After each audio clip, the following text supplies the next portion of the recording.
I'm Kenneth, a relationship coach and a psychotherapist. Every relationship is different and every breakup is different. Work with me and you'll get professional help on your situation. And if you're in no contact, focused on personal growth, my creative healing course is filled with hours of exclusive content. Available now at AskCraig.net.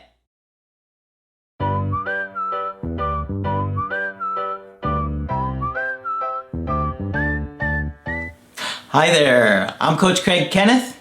I'm Coach Margaret. And I'm Coach Victoria. And today we're going to be talking about what to do when an ex comes back after they've left.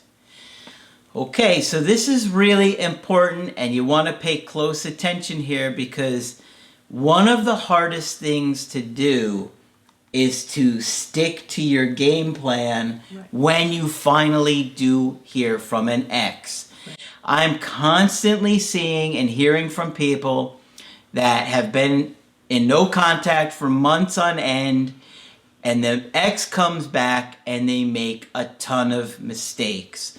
Now, obviously, every situation is different and unique, and when we're doing a coaching with you, we're going to look at that and explore it for your particular situation. But there are some general mistakes that we see all the time. And it's important, and I cannot stress this enough, that you stick to the strategies when you hear from your ex again. It's easy to get incredibly overwhelmed. Absolutely. And everything you were planning just goes out the window before you even realize it.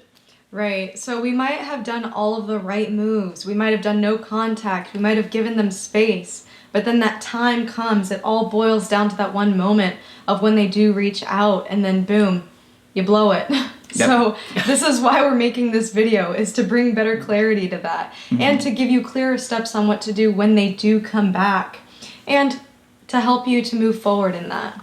Absolutely. I would say the first thing that you have to do is stay centered, stay calm. Yep.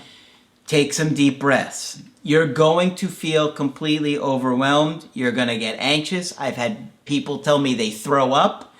I've had a guy, one time we did an emergency Skype call. We were on the phone. He was literally throwing up and he shaking. He couldn't control himself. Oh, and so when this happens, you have to prepare. You're not going to know the minute, the day, the time that your phone finally goes off and it's them, or that you bump into them in person. I told you about an email coaching today. The guy bumped into his ex and spilled his guts. Yep. He didn't stick to the plan. He had already done the coaching, and instead he's telling her, I'll do anything to be with you and I'll and make it work out. And I had already told him, you don't talk about feelings in his particular situation. He had a nice game plan. It was really in depth, and he didn't do it when he was in front of her. He was too anxious. He completely had a meltdown. So you got to understand, when that moment happens, you're going to panic. You're going to be anxious. You're going to be scared. You might feel that you're shaking. Don't respond. Don't reply. If they've called you, don't pick up. Call them back. That way you can give yourself a couple minutes to regroup. Yep. Right. It's so important to ground yourself and be mindful in that moment, to bring your thoughts back to the present and focus on the task at hand.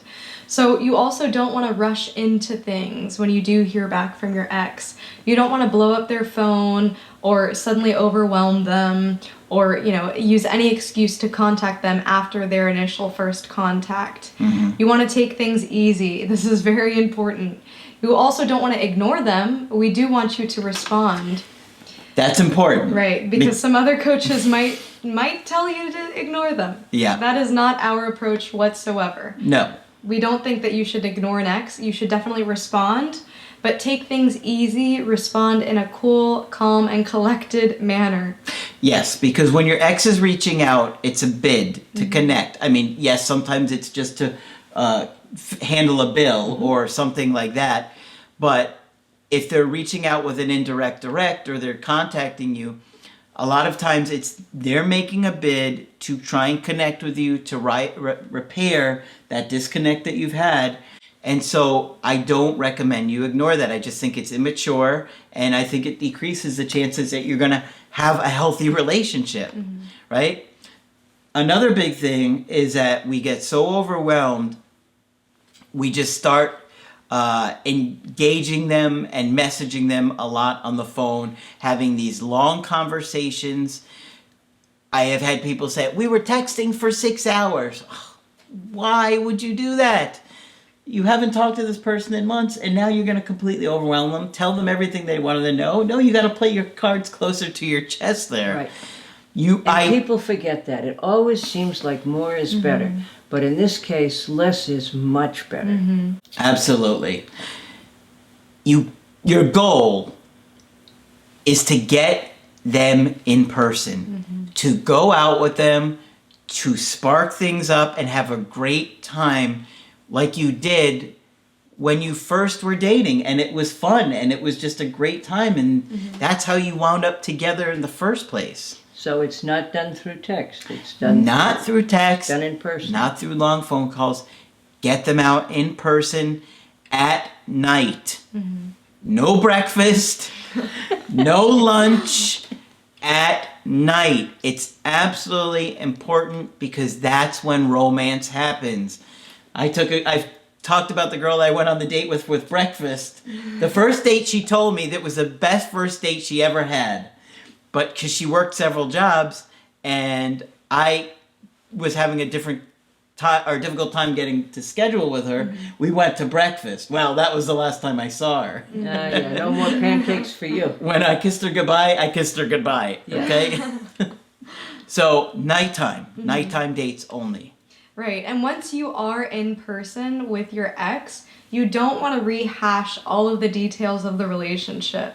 You might have the tendency to want to, talk about everything that happened, to process, to, go through all of these details with them and try to reach a conclusion as to, are we back together today? Yes. So this right. will put too That's much right. pressure on No your pressure, ex, right. So you want to just focus on having a good time with them and showing them the person that you are now after all of this change and all of this growth, all of this knowledge that you have from watching our channel, from learning about attachment styles, working on yourself. You want to show that person and highlight that new and improved person. Yep.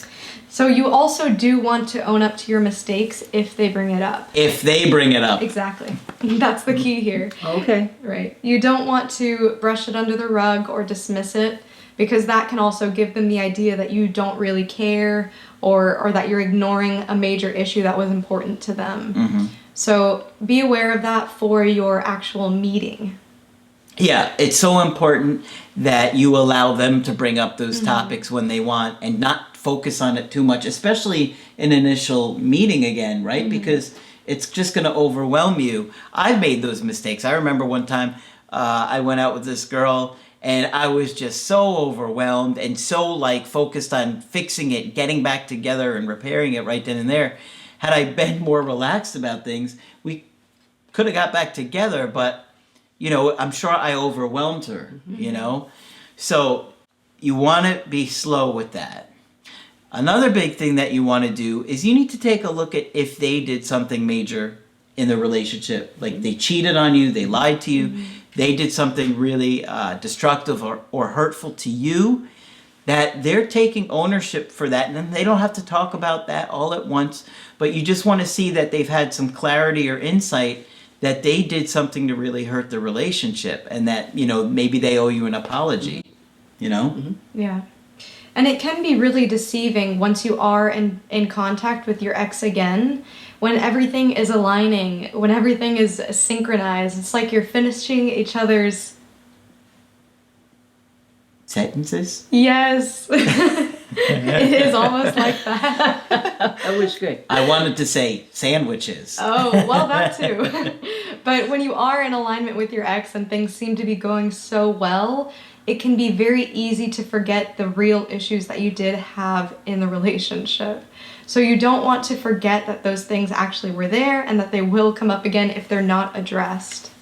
Yeah, those things have to get fixed, and hopefully you've really made an effort to grow in that no contact, because they'll see the difference. You can't fake it, right? If you've really not done the work, those issues are going to come back up, and then they're going to get angry at you. That's exactly right. Issues won't just go away. How unfortunate, but they won't. Yeah. And if they see that you're continuing and hurting them in the same ways, or that the relationship is going to go back to the same way, they're just going to be like, I knew this wasn't going to work. I thought you were going to change, but you didn't. I mean, I've heard that come up quite a few times to people, Right. where they said they weren't really working on themselves, but they were just kidding themselves. They're just watching no contact videos and not really learning about attachment and their issues and their partner's issues and how they can navigate that in the future. That's all stuff that you have to learn and work through. It doesn't magically happen, unfortunately. Right. And learning about these relationship skills don't just end in once no contact ends, or once, the relationship restarts. You have to remember that even throughout the relationship, it's important to continue practicing these skills and continue improving to make that connection better. In fact, I was having a conversation with my sister about this, and she said that couples should go to marriage therapy not only when their marriage is in shambles, but when their marriage is good, to make it better.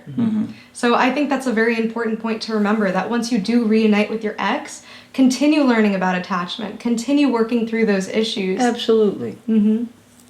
Yeah, that's a good point, is that, we haven't said this in a while. Put yourself on probation for 9 months. Right. Right? Right, after a reunion. Yeah. Yeah. After your ex comes back, Right. say to yourself, I'm going to push myself. I'm going to keep motivated on my issues, on the personal growth for the next 9 months, because if you don't, you're probably going to go back to your old ways before you even know And some it. of the old issues and the old patterns will come up. And you have to be aware, and you Yeah. have to work together to keep it from happening. Because the last thing you want is to go through all of this just to wind up in another God. breakup. And I have one other suggestion. Ask again the question I always recommend that you ask. Is this person available to make a commitment to you?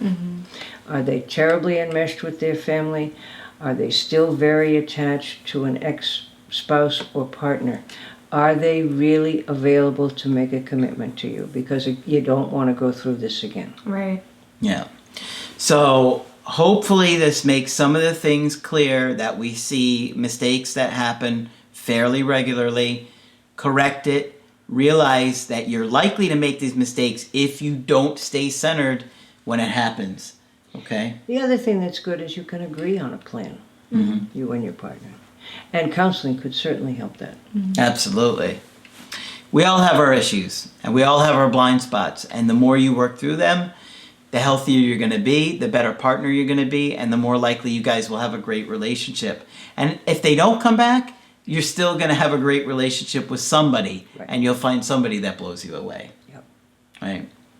So hopefully you found this video helpful. Of course, when you want to get our help personally for your situation, just go to my website, askcraig.net. Sign up for the coaching option that works best for you. I do email coaching and I do Skype. Coach Margaret is available for Skype coaching. If you think I can be helpful to you, please sign up. And she's helpful, trust me. And Coach Victoria will continue to be here in the videos and train with us. I'll be here.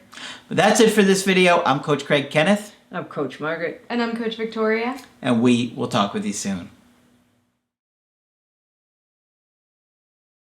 To get my help personally, go to askcraig.net and click on Schedule Coaching and choose the option that works best for you. I do email coaching or Skype. To schedule a coaching with Margaret, click on Margaret on the top of the page and order a Skype with her. For the Knowledge Creative Healing course, click on the link at the top of the page and click Get Started Now.